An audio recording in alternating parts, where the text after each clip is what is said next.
These are the last words of David, the inspired utterance of David, son of Jesse, the utterance of the man exalted by the Most High, the man anointed by the God of Jacob, the hero of Israel's songs. The Spirit of the Lord spoke through me. His word was on my tongue. The God of Israel spoke.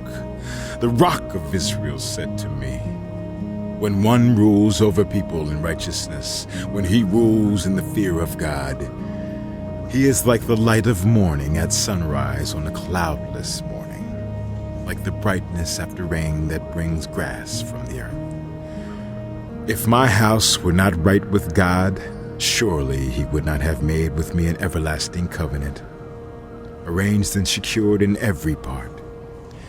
Surely he would not bring to fruition my salvation and grant me my every desire. But evil men are all to be cast aside like thorns, which are not gathered with the hand. Whoever touches thorns uses a tool of iron or the shaft of a spear. They are burned up where they lie. These are the names of David's mighty warriors. Josheb-Basshebeth, a Tekemonite, was chief of the three. He raised his spear against 800 men whom he killed in one encounter. Next to him was Eleazar, son of Dodai, the Ahohite. As one of the three mighty warriors, he was with David when they taunted the Philistines gathered at Pasdammim for battle.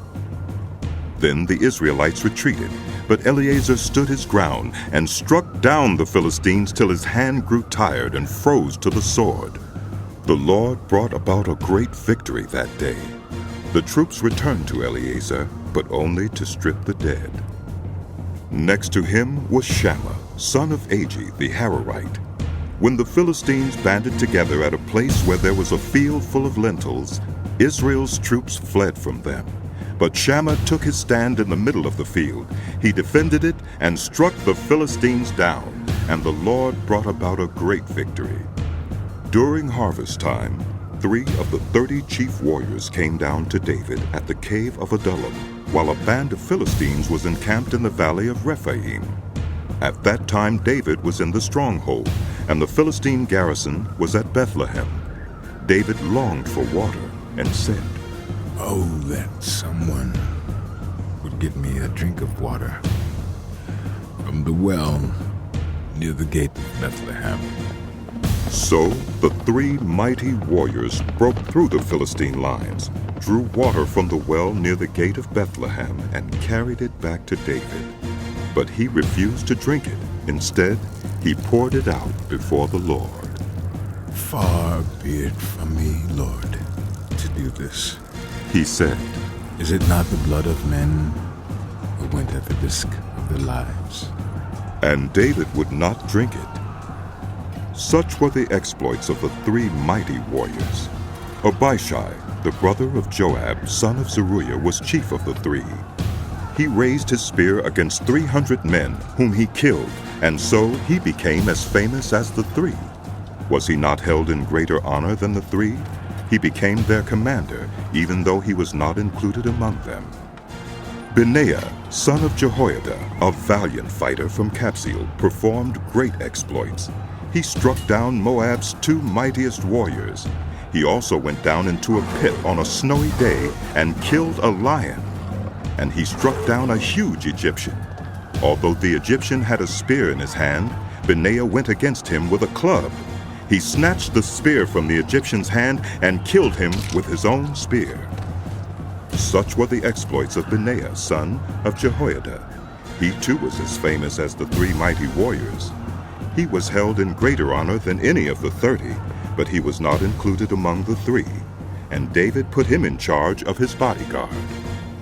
Among the 30 were Asahel, the brother of Joab, Elhanan, son of Dodo from Bethlehem, Shammah the Haradite, Elika the Haradite, Helas the Paltite, Ira, son of Ikish from Tekoa, Abiezer from Anathoth, Sibukai the Hushathite, Zalman the Ahohite, Maharai the Netophathite, Heled, son of Baunah the Netophathite, Ithai, son of Ribai from Gibeah in Benjamin, Benaiah the Parathonite, Hiddai from the ravines of Gaish, Abialban the Arbathite, Asmaveth the Barhumite, Eliahba the Sheobanite, the sons of Jashan, Jonathan, son of Shammah the Hararite,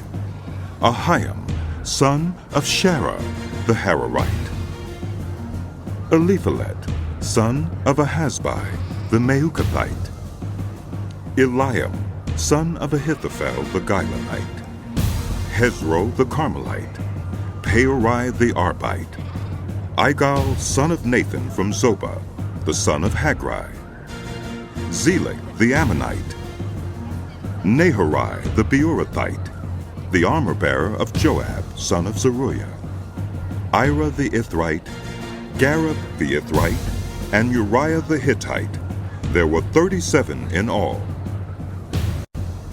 Again the anger of the Lord burned against Israel, and he incited David against them, saying, Go and take a census of Israel and Judah. So the king said to Joab and the army commanders with him, Go throughout the tribes of Israel from Dan to Beersheba and enroll the fighting men so that I may know how many there are.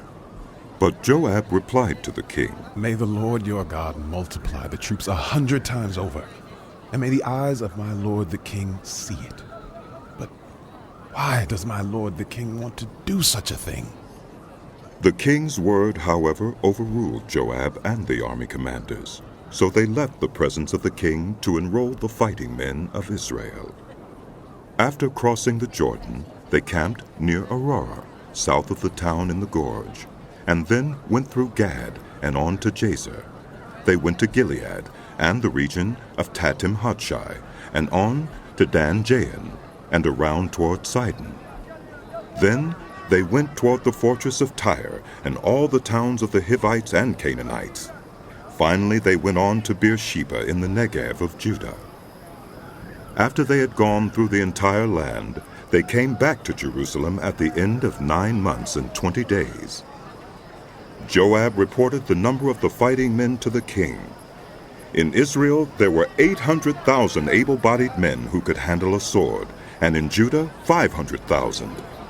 David was conscience-stricken after he had counted the fighting men, and he said to the Lord, I have sinned greatly. What I have done. Now, Lord, I beg you, take away the guilt of your servant. I have done a very foolish thing. Before David got up the next morning, the word of the Lord had come to Gad the prophet, David's seer. Go and tell David, this is what the Lord says. I am giving you 3 options. Choose one of them for me to carry out against you. So Gad went to David and said to him, Shall there come on you 3 years of famine in your land? Or 3 months of fleeing from your enemies while they pursue you? Or 3 days of plague in your land? Now then, think it over and decide how I should answer the one who sent me. David said to Gad, I am in deep distress. Let us fall into the hands of the Lord, for his mercy is great. But do not let me fall into human hands. So the Lord sent a plague on Israel from that morning until the end of the time designated, and 70,000 of the people from Dan to Beersheba died. When the angel stretched out his hand to destroy Jerusalem, the Lord relented concerning the disaster, and said to the angel who was afflicting the people, Enough. Withdraw your hand. The angel of the Lord was then at the threshing floor of Araunah, the Jebusite. When David saw the angel who was striking down the people, he said to the Lord, I have sinned. I, the shepherd, have done wrong. These are but sheep. What have they done? Let your hand fall on me and my family. On that day, Gad went to David and said to him, Go up and build an altar to the Lord on the threshing floor of Araunah the Jebusite. So David went up, as the Lord had commanded through Gad. When Araunah looked and saw the king and his officials coming toward him, he went out and bowed down before the king with his face to the ground. Araunah said, Why has my lord the king come to his servant? To buy your threshing floor, David answered. so I can build an altar to the Lord, that the plague on the people may be stopped. Araunah said to David, Let my lord the king take whatever he wishes and offer it up. Here are oxen for the burnt offering, and here are threshing sledges and ox yokes for the wood. Your majesty, Araunah gives all this to the king. Araunah also said to him, May the Lord your God accept you. But the king replied to Araunah, No, I insist on paying you for it. I will not sacrifice to the Lord my God burnt offerings that cost me nothing. So David bought the threshing floor and the oxen, and paid 50 shekels of silver for them. David built an altar to the Lord there, and sacrificed burnt offerings and fellowship offerings. Then the Lord answered his prayer in behalf of the land, and the plague on Israel was stopped.